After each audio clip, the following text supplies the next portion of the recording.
ఈరోజు మనం చర్చించుకోబోయే జీవన సమస్య మలబద్ధకం. అసలు ఈ మలబద్ధకం రావడానికి కారణాలేమిటో వివరిస్తారండి? మన శరీరంలోని మలినాలన్నీ సక్రమంగా బయటికి వెళ్ళకపోవడమే మలబద్ధకం. రోజుకు 2-3 సార్లు విరేచనం అయితేనే మలబద్ధకం సమస్య లేదని అర్థం. ఇక మలబద్ధకం సమస్య రావడానికి కారణాలు పరిశీలించినట్లయితే మనం నిత్యం తీసుకునే ఆహారం, జీవన విధానమే ప్రధానమైంది. ఆహారంలో ముందు తీసుకున్న ఆహారం పూర్తిగా జీర్ణమైతేనే తర్వాతనే రెండవసారి ఆహారం తీసుకోవాలి. మొదటి ఆహారం సక్రమంగా జీర్ణం కాలేదంటే మనకు జీర్ణశక్తి సక్రమంగా లేదని అర్థం. ముందు దీన్ని సరి చేసుకోవాలి.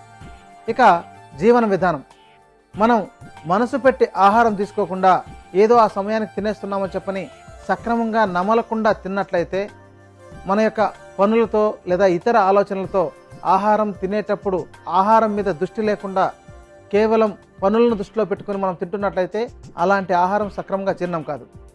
అలాగే ఆహారం వండే విధానంలో కూడా చాలా జాగ్రత్తలు పాటించాలి. విరుద్ధమైన పదార్థాలను కలిపి వండినట్లయితే దానివల్ల కూడా మలబద్ధకం వస్తుంది. జీవన విధానాన్ని, ఆహారాన్ని సక్రమంగా గమనించి విరేచనం సక్రమంగా అవుతుందా లేదా చూసుకుంటేనే మన యొక్క ఆరోగ్యం బాగుంటుంది. మలం తయారైన తర్వాత ఎప్పటికప్పుడు విరేచనం అవ్వాలి. అలా కాకుండా పొట్టలోనే ఉండిపోయినట్లయితే దానిలో నుంచి గ్యాస్ ఉత్పత్తి అయ్యి మనకు పొట్ట సంబంధ సమస్యలు, ముఖ్యంగా గ్యాస్, కడుపు ఉబ్బరం, ఎసిడిటీ ఇలాంటివన్నీ తయారయ్యి త్రేపులు ఎక్కువగా బయటకు వచ్చేస్తుంటాయి.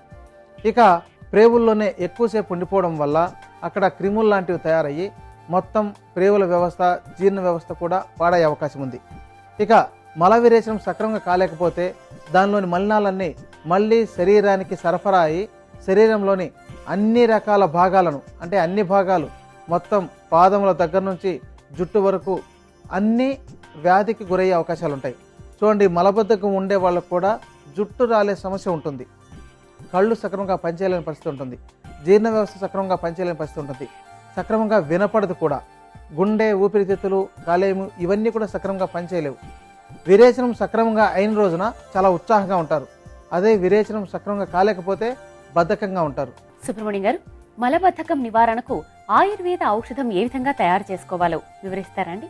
మలబద్ధకం సమస్య ఉన్న వాళ్ళు వెంటనే మందుల జోలికి పోకుండా కేవలం ఆహారం, జీవన విధానం మార్పులతోనే సరిచేసుకోవాలి. వీటితో సరికానప్పుడే ఔషధంలోకి వెళ్ళాలి. ఇవి మనకు ఎన్నో అందుబాటులో ఉన్నాయి. అయితే మనకు బాగా అందుబాటులో ఉండే మంచి ఔషధం రేల గుజ్జు. రేల చెట్లు చాలామంది చూసే ఉంటారు. రేల చెట్లలో కాయలు మునగకాయల్లాగా పొడవుగా వేలాడుతుంటాయి.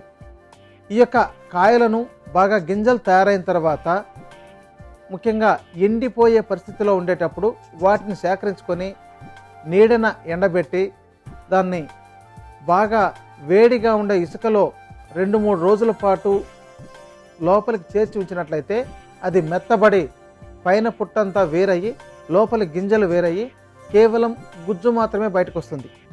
అలాంటి గుజ్జును మనం సేకరించుకోవాలి. అయితే ఎక్కువ రోజులు ఉన్నట్లయితే ఆ గుజ్జు చూడండి ఇలా నల్లబడిపోతుంది. అంతేగాక మీరు సేకరించుకునేటప్పుడు అవి మెత్తబడిన తర్వాత, అంటే వేడి ఇసుకలో పెట్టిన తర్వాత మెత్తబడుతుంది. మెత్తబడిన తర్వాత జాగ్రత్తగా పైన పుట్టంతా తీసివేసి ఆ గుజ్జును సేకరించుకోవాలి. అలాంటి గుజ్జు 50 గ్రాముల మోతాదులో తీసుకోవాలి. ఇప్పుడు ఔషధం తయారు చేయడానికి తగినంత మోతాదులో రేల గుజ్జును వేస్తున్నాం. తరువాత కావాల్సిన మంచి ఔషధం తెగడ వేర్లు. మనకు తెగడలో 2 రకాలు దొరుకుతాయి, నల్ల తెగడ, తెల్ల తెగడ. మీకు ఏది అందుబాటులో దొరికినట్లయితే దాన్ని తీసుకుని ఉపయోగించుకోవచ్చు. నల్ల తెగడ అయితే చాలా బాగా పనిచేస్తుంది. తెల్ల తెగడను కూడా ఉపయోగించుకోవచ్చు.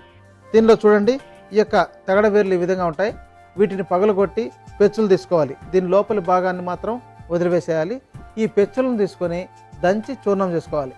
ఈ యొక్క చూర్ణం 50 గ్రాముల మోతాదులో తీసుకోవాలి. ఇప్పుడు ఔషధం కలపడానికి తగినంత తెగడ చూర్ణాన్ని వేస్తున్నాం, గమనించండి. దీని తర్వాత కావాల్సిన మంచి ఔషధం నేల తంగేడు ఆకు చూర్ణం. తంగేడులో మనకు చాలా రకాలు కనపడతాయి. అయితే నేల తంగేడు విరేచనం సక్రమంగా అవడానికి చాలా బాగా పనిచేస్తుంది. దీన్నే సునాముఖి అంటుంటారు, సెన్న అంటుంటారు.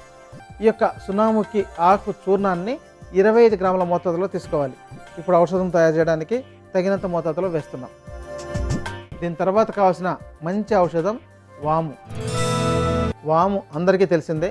దీన్ని శుభ్రపరిచి దోరగా వేయించుకొని చూర్ణం చేసుకోవాలి.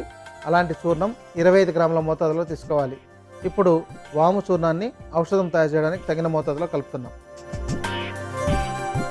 దీని తర్వాత కావాల్సిన మంచి ఔషధం సైంధవ లవణం.